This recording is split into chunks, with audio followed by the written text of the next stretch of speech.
Haqiqa, salam alaikum, bonjour ou bonsoir les amis. J'espère que vous allez bien partout où vous vous trouvez. En tout cas, c'est ce que je vous souhaite.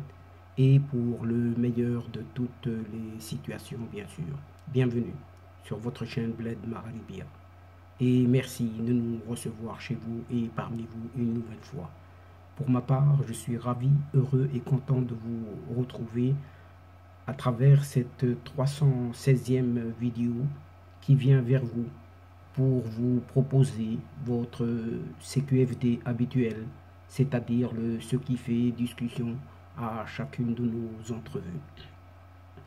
Désormais, vous le savez, et je n'arrête pas de le répéter avec plaisir, bien évidemment, votre CQFD de votre Bled Magharibiya se consacre à cette actualité nord-africaine pour venir vous la résumer très brièvement en quelques mots, si ce n'est en quelques petites phrases qui ont été dénichées ici et là parmi cette actualité justement de cette région.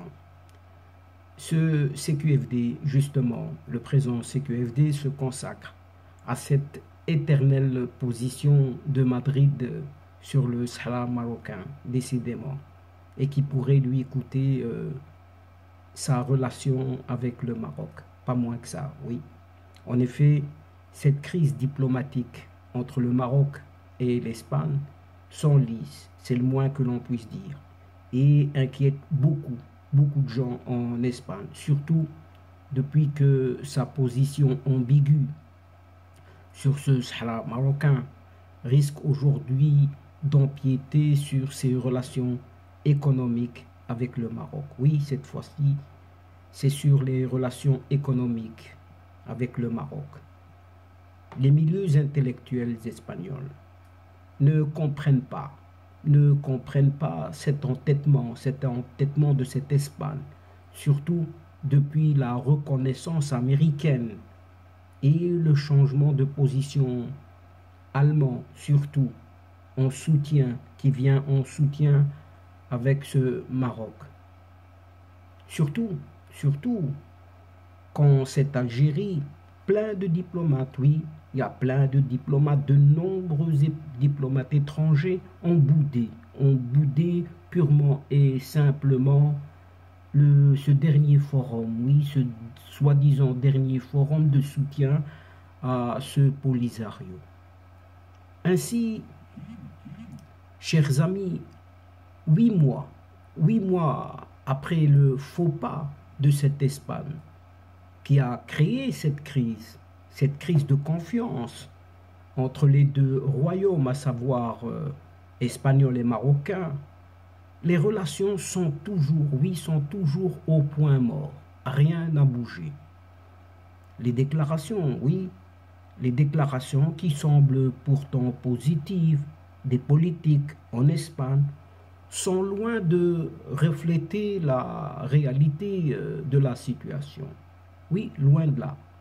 Aujourd'hui, si les contacts ne sont pas complètement rompus entre Rabat et Madrid, cependant, la crise diplomatique atteint toutefois son point culminant, puisque cette ambassadrice du Maroc, Madame Karima Ben Aïch, rappelée en mai dernier, est toujours à Rabat. Oui, elle est toujours à Rabat, ce qui démontre que la crise n'est toujours pas enterrée.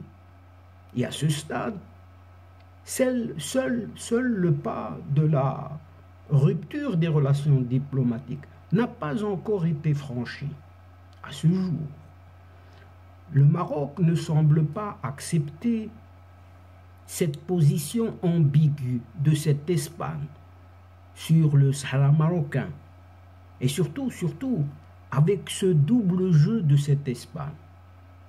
Et c'est justement ce double jeu qui a été mis en évidence lors de l'accueil du chef de la milice séparatiste sahraoui, rappelons-nous-en, du Polisario, un certain Brahim Ghali, alias Mohamed Ben Bottouche, avec des documents falsifiés, des documents algériens, des vrais faux passeports, des fausses vraies identités, en un certain avril dernier.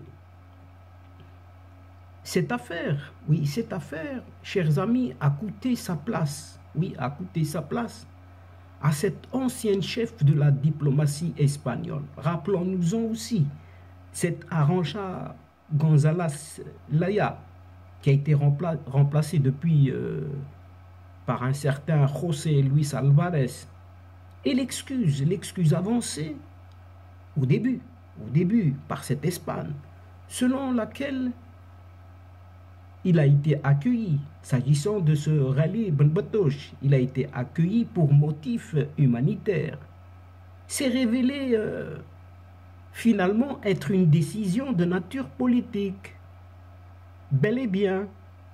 Et quelques mois plus tard, donc, devant la justice, de l'aveu même de cette ancienne ministre elle-même,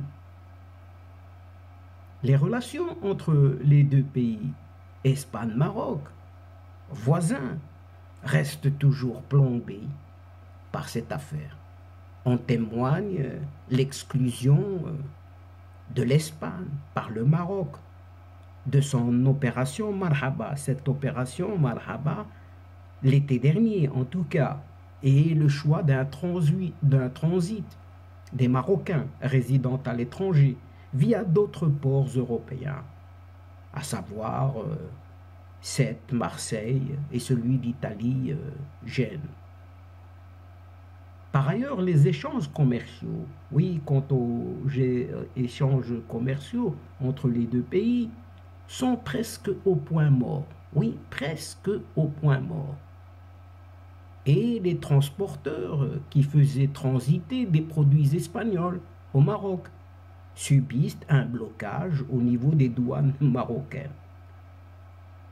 Ce tour de vis, oui, ce tour de vis opéré par le Maroc, l'Espagne l'a bien compris et le ressent bel et bien.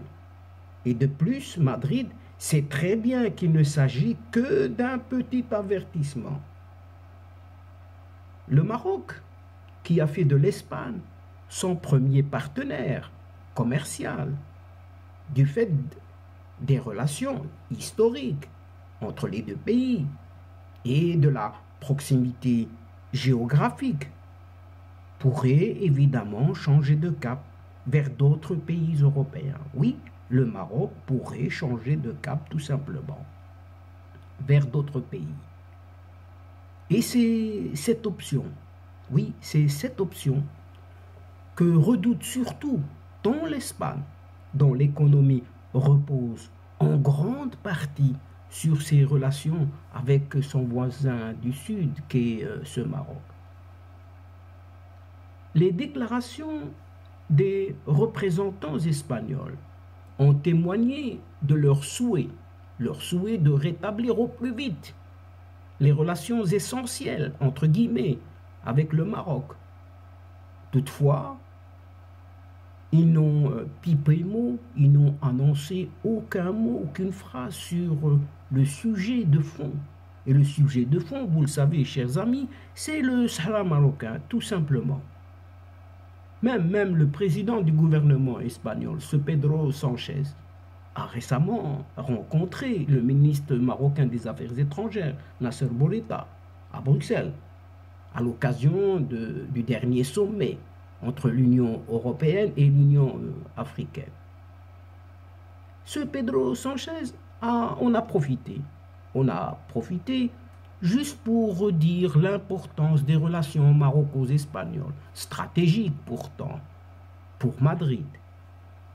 Et les deux hommes ont convenu, au cours de leur conversation, de la nécessité de progresser dans la relation stratégique entre les deux pays. Pour l'Espagne, oui, pour l'Espagne, le Maroc est un partenaire stratégique avec lequel nous devons marcher ensemble, avait déclaré ce Pedro Sánchez en janvier lors d'une visite du chancelier allemand Olaf Scholz en Espagne.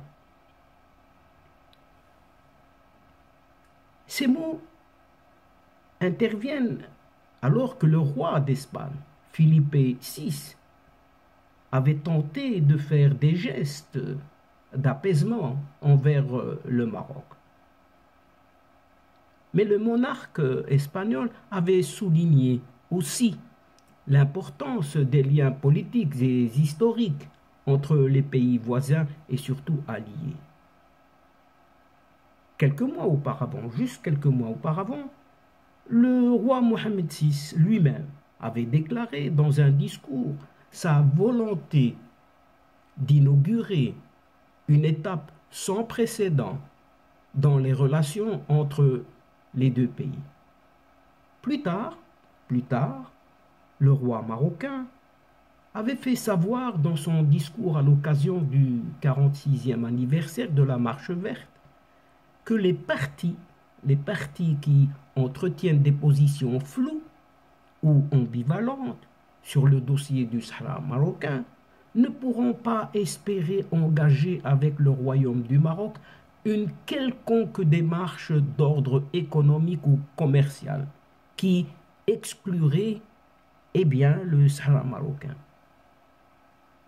Alors que la proposition de la large autonomie du Maroc pour la résolution du conflit sur le Sahara marocain obtient un large soutien et consensus international et a fait reconnaître les États-Unis, oui, les États-Unis d'Amérique, de la souveraineté du Maroc sur son Sahara et a fait changer la position de Berlin. Oui, a fait changer la position de Berlin sur ce sujet en soutenant cette proposition de Rabat. Alors que cette Espagne, de son côté, continue de s'accrocher à un espoir infime, oui, très infime, d'un pseudo-référendum qui a été éliminé du processus pourtant des Nations Unies depuis plusieurs années, vu l'impossibilité de sa mise en œuvre ou une autre option encore plus improbable. Face au succès diplomatique engrangé par le Maroc dans la défense de son intégrité territoriale, et malgré une menace de cette Algérie tout à fait déguisée par le mouvement séparatiste polysahrien, l'étau, oui, cet étau se resserre de plus en plus autour de l'Espagne, qui perd également un soutien tant recherché des États-Unis. Alors que toujours cette Espagne, oui, cette Espagne languit, d'autres pays profitent du contentieux sahraoui pour bouger, soit en se faisant bien voir du Maroc, soit en conditionnant l'aide militaire, a écrit toujours le site d'information espagnol Atalaya. Et de faire en plus une comparaison avec l'Allemagne, qui avait également une crise diplomatique avec le Maroc. Cette Allemagne a réussi à la dépasser. Nous avons le nouveau gouvernement allemand qui a approuvé la position marocaine de résoudre le conflit du Sahara marocain par l'autonomie sous contrôle marocain. Et une telle décision devrait intéresser l'Espagne. À noter le même site. Donc, c'est donné en exemple. Et de plus, de souligner que le gouvernement allemand a des points communs avec cet exécutif espagnol. Le gouvernement de coalition, du même signe que celui qui gouverne en Espagne pourtant, est décidé d'essayer d'améliorer les relations avec le Maroc, devrait être considéré comme un exemple pour Madrid sur la façon de commencer à réparer les relations avec le Maroc, estime toujours Atalaya. Et au final, un Sahara marocain stable, sous autonomie marocaine ou sous la tutelle de l'ONU, de l'Organisation des Nations Unies, vaut mieux qu'un Sahara indépendant, mais à la merci de la menace terroriste, qui n'est pas si éloignée de ce Sahara marocain justement, ajoute le même média, qui dévoile en plus, en quelque sorte, une des cartes que Madrid voudrait jouer contre le Maroc et qui explique sa réticence à reconnaître la position marocaine.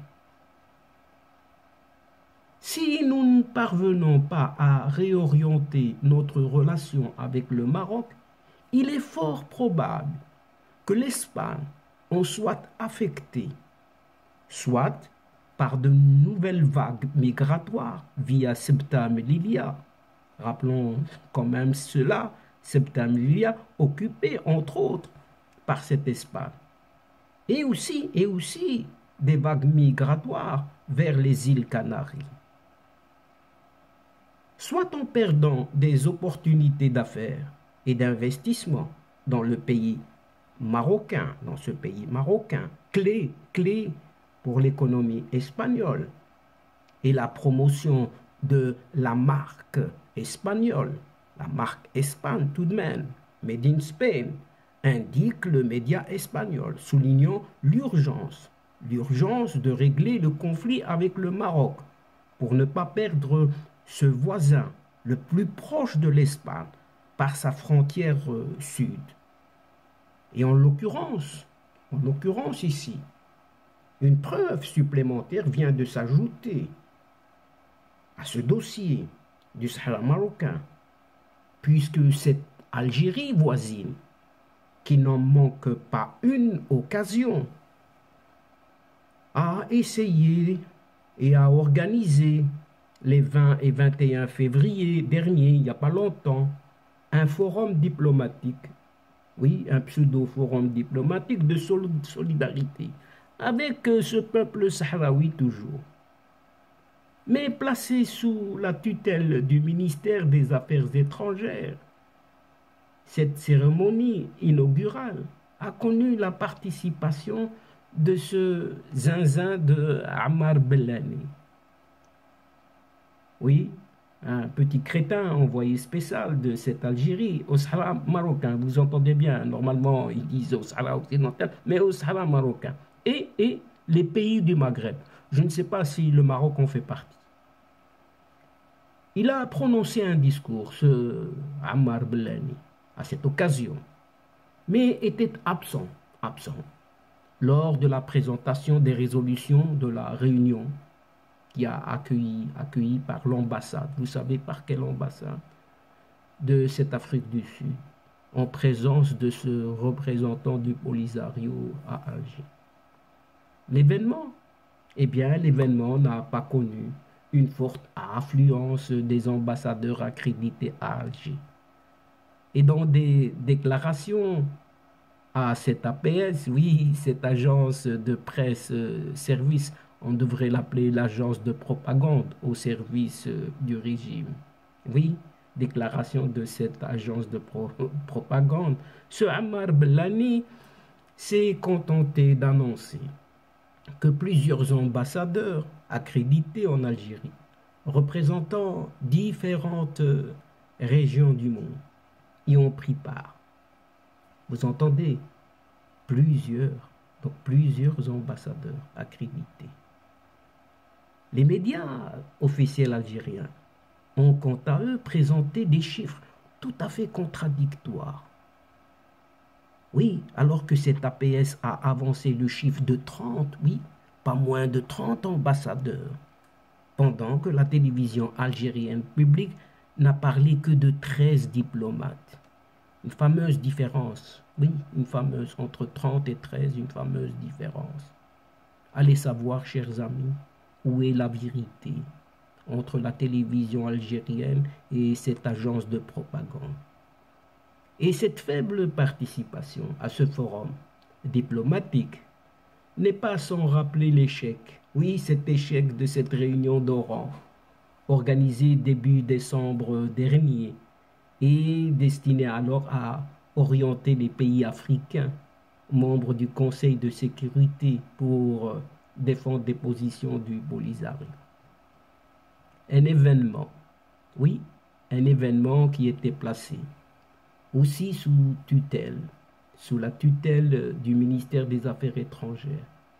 Et pour mémoire, la conférence de Marrakech, oui, rien que ça, pour un petit rappel, la conférence de Marrakech sur le Sahara marocain, le 25 mars 2019, avait connu la participation de quelques 36 pays, pas moins de 36 pays africains, soit plus des 2 tiers, oui, 2 tiers des membres de l'Union africaine.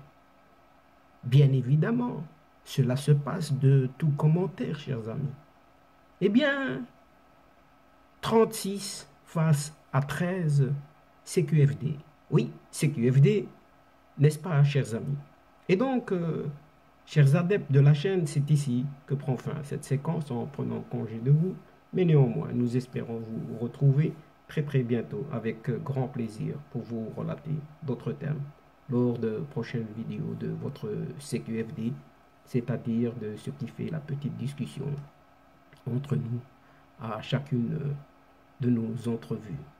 Un tout grand merci pour votre confiance, pour votre fidélité, votre patience et surtout pour votre participation de nous écouter et de nous suivre jusqu'au bout des séquences.